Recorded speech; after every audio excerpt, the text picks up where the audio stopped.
शनि की ढैया। अयोध्या नगरी में राजा दशरथ राज करते थे। वे सत्यवादी राजा हरिश्चंद्र, सागर एवं भागीरथ के वंशज थे तथा उन्हीं के समान प्रतापी भी थे। उनके राज्य में चारों ओर सुख शांति का वास था। वैभव, ऐश्वर्य और समृद्धि उनके राज्य के कोने कोने में दिखाई देती थी। एक बार शनि देव के आग्रह पर इंद्र ने अयोध्या में वर्षा नहीं की। यह क्रम निरंतर 14 वर्षों तक चलता रहा।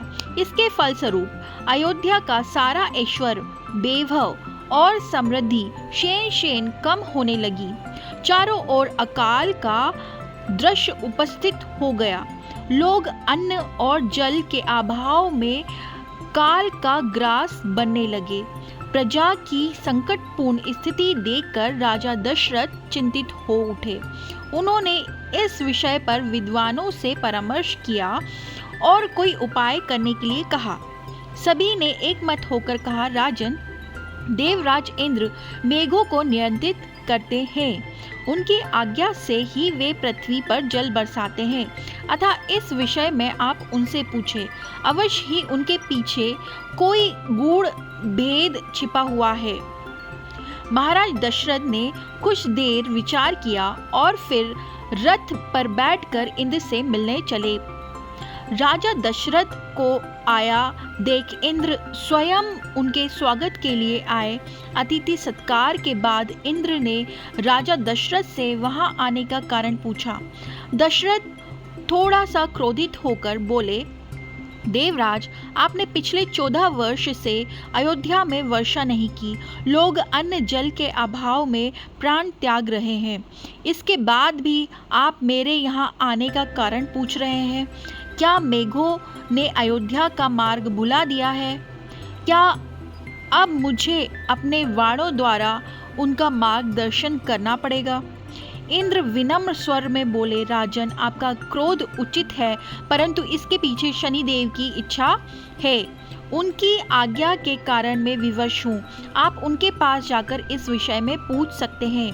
मुझे विश्वास है कि वे आपकी इस समस्या का समाधान अवश्य करेंगे। तदनंतर दशरथ शनिदेव से मिलने चल दिए।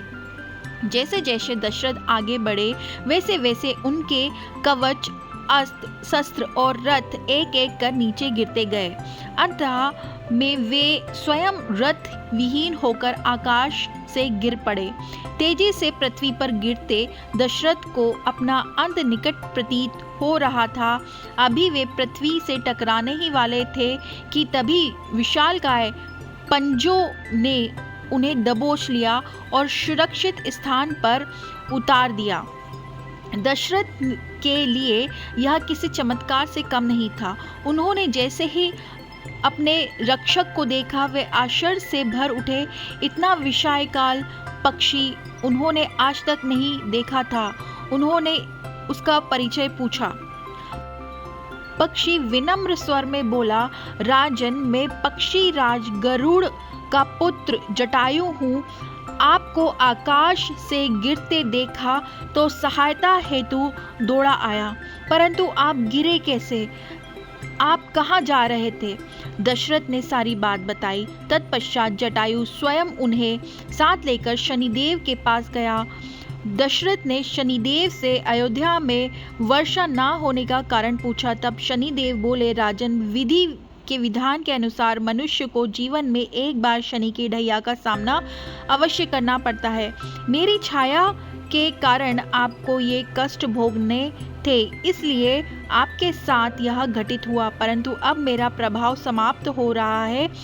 अब आप अयोध्या लौट जाएं। शीघ्र ही अयोध्या में वर्षा होगी और पुनः वैभव, ऐश्वर्य और समृद्धि का वास हो जाएगा। शनिदेव के आश्वासन पाकर राजा दशरथ जटायु के साथ पृथ्वी पर लौट आए। फिर दोनों एक दूसरे को मृत्यता का वचन देकर अपनी अपनी राह चले गए।